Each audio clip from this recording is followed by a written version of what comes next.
नमस्कार जय जगन्नाथ मु रोजालीन मु होम फूड चैनल को आपण समस्त को स्वागत करुच्ची। एबे तो खरा दिन आसीगला समस्त सब चिंता सकाळे ब्रेकफास्ट आम एमती कौन बनइबा पेट ठंडा भी रहिबो आ बहुत समय भोक भी लगिबनी। तो आज मु आपण मानक पई नेकी आसीची गोटे हेल्दी टेस्टी आ कम समय रे बनि पारुथिबा ब्रेकफास्ट रेसिपी। दही चूड़ा बनइबा पई मु एठी गोटे बाउल चूड़ा नेची। आपण एटा मोटा चूड़ा पतला चूड़ा जो चूड़ा भी थी आपण सेटा नहीं पारिबे। एबे पानी दे 2-3 थर भल भाव चूड़ा को आम धोई नेबा हाथ में मकचिकी।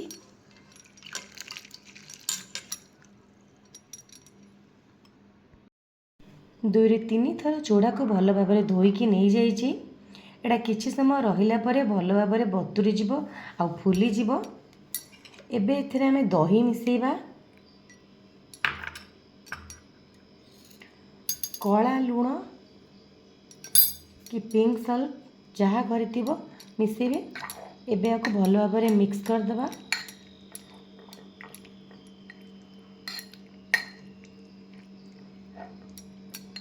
एबे एथिरे आमे गोटे तड़का दे देबा। तड़का दबा पई एडी मु नेछि किछि भुसुंग पत्र, कंचा लंका, जीरा सोरिष, किछि बादाम मंजी। एबे चलतु आमे तड़का दे देबा।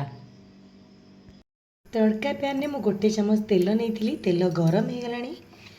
एबे से जीरा सोरिष, सुखिला लंका, भुसुंग पत्र, बादाम मंजी देके भल भाव भाजी नेबा।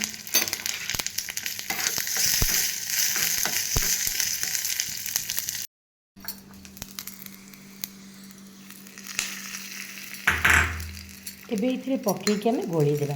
केते कम समय भितर healthy tasty breakfast ready. Breakfast हमर खाइबा पई रेडी। जदि आज रेसिपी आपण मन को भल लागिबो मो वीडियो को लाइक शेयर करिवे, चैनल को सब्सक्राइब करिवे आ थरे निश्चय एमती घरे ट्राई करिवे। केंती लागिला मते कमेंट माध्यम रे जणाइबे।